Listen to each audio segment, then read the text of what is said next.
जनतेला आणि मतदारांना आणि सर्व पक्षाच्या नेत्यांना सुद्धा माहिती आहे की तटकरेंनी या मतदारसंघामध्ये जे काय षडयंत्र रचून त्यांच्याच पक्षाचे कार्यकर्ते नेते यांना राजीनामा द्यायला लावला आणि अपक्ष म्हणून उमेदवारी देऊ करून आणि निवडणूक लढवायला लागली त्यांच्या नेत्याला आणि त्याला सर्व शक्ती सर्व ताकद देण्याचं सुद्धा काम केलं। अनेक विविध प्रकारे जे काही घेरण्याचं काम महेंद्र शेठने केलं ते तटकरेंनी केलं।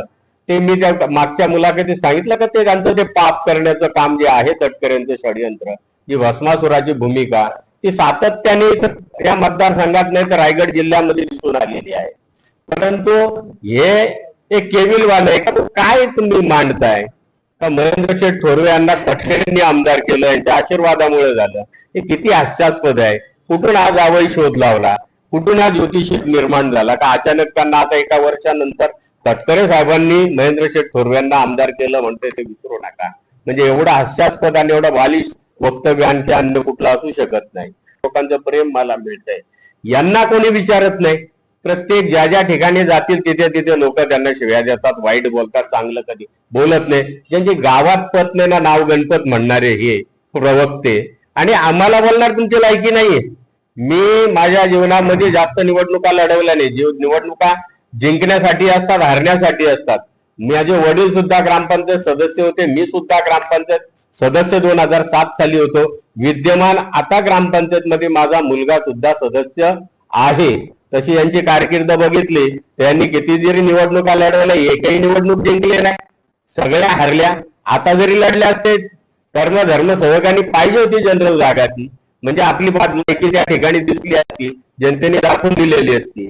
परंतु तो योगायोगाचा पाहला नाही, तिथे आदिवासी जे रिझर्वेशन आलं आणि बघा असा हा बालिश माणूस, असा नतद्रष्ट माणूस आपलं कुटुंब सांभाळता येत नाही। त्यांनी दुसऱ्यांच्या त्यांच्या राजकीय जीवनामध्ये सामाजिक जीवनामध्ये अगदी स्वच्छ चारित्र्याने वागलेलं। आमचं चारित्र्य शुद्ध आहे, आमची नीती शुद्ध आहे, आमचे विचार चांगले आहेत, आम्ही कधी कोणाचं वाईट कल्प करत नाही, वाईट बोलण्याचं आम्हाला काही आवश्यकता नाही। परंतु जे आमच्यावर बोलतील त्यांचं खंडन आणि त्यांना सडेतोड उत्तर देण्याचं काम शेवटी आमचं आहे आणि आम्ही ते करणार।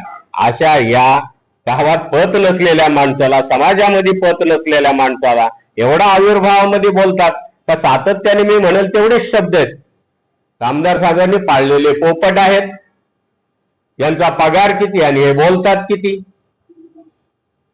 आणि यांची लायकी नाही, यांची पात्रता आहे, याच्या ह्या 4 ओळींच्या पलीकडे यांच्याकडे शब्द या प्रवक्त्याकडे नाहीयेत। मुद्देसूद उत्तर जे मी काय मांडलं होतं माझ्या मुलाखतीमध्ये ते त्याला उत्तर त्या पद्धतीने द्यायला पाहिजे। मी जे मांडलं होतं ते तटकरेंच्या बद्दल बोललो होतो, इथल्या राजकारणाबद्दल बोललो होतो, त्याचं स्पष्टीकरण द्यायचं होतं, त्याचं खंडन करायचं होतं। पण बोलण्याची पात्रता नाही, मी काय चुकीचं बोललोय का, चुकीचं बोललं असेल त्याचं खंडन करायचं होतं। आमची लायकी काय तुम्ही काढणारे कोणा, तुमची पात्रता नाही, तुमची लायकी तर मी म्हणेल नाहीये।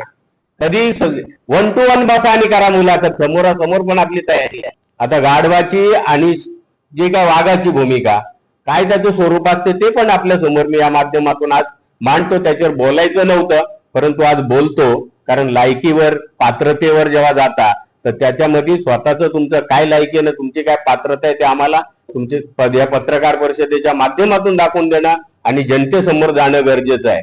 जो वाघाच्या भूमिकेमध्ये असतो, जेव्हा तो डरकाळी फोडतो, गर्जना करतो, त्यावेळेला तो आपल्या सीमा अधोरेखित करतो आणि ज्या वेळेला वाघ शिकारीला जातो त्यावेळेला त्याची गर्जना, त्याची डरकाळी वेगळी असते आणि जेव्हा लढीवाळपणे जेव्हा वाघ जेव्हा हे करतो तेव्हा तो गुरगुरतो, त्याचं ते प्रेमळ असतं।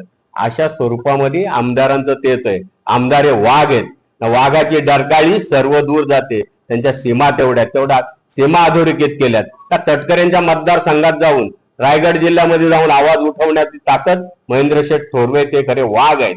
त्याच्यानंतर जर शिकार करायची असेल, शिकार म्हणजे काय करायचे, या सगळ्या नतद्रष्टांना घेरण्याचं, यांना पराभूत करण्याचं काम कसं रचायचं त्यासाठी महेंद्र शेठ यांची एक भूमिका असते आणि त्या शिकार करतो। आता यांचं जे ओरडणं कायम तेच, यांची लायकी आहे का आमदारांच्यावर टीका करायची, यांचा पगार किती, हे बोलतात किती, हे कोणावर बोलतात, हे काय नेहमी नेहमी जे जे जे जे तेच तेच तेच ते गाढवाच आहे. पण तो वाघ हा नेहमी वेगवेगळ्या पद्धतीने वेगवेगळ्या वेळेला तो डरकाळी फोडत असतो ना, त्याची भूमिका बजावत असतो. म्हणून आमदार हे वाघ आहेत आणि असले हे प्रवक्ते मी गाढवाच्या भूमिकेत त्यांचं तेच कायमचं जसं का गाढव जसा का कायम काय जो आवाज त्या प्रकारे काढतो तसंच आहे. आता हे आपल्या माध्यमातून मी सांगतो का तुम्ही थांबा, उगाच खालच्या पातळीवर जाऊ नका. आमदार साहेब चांगलं काम करतायत आणि हे काम त्यांना बघवत नाही. विकासाचं असेल, समाज सुधारणेचं असेल, आध्यात्मिक असेल, पारमार्थिक असेल, वारकरी धारकरी सगळ्यांच्यासाठी जे काम करणारं नेतृत्व आहे आणि ते नेतृत्व आज मोठं होतं यांना बघवत नाही आणि त्यांच्या पुढे यांचं काही चालत नाही. त्याच्यामुळे काहीतरी कुठंतरी दृष्टलाजी कुठंतरी अपशकुन करायचा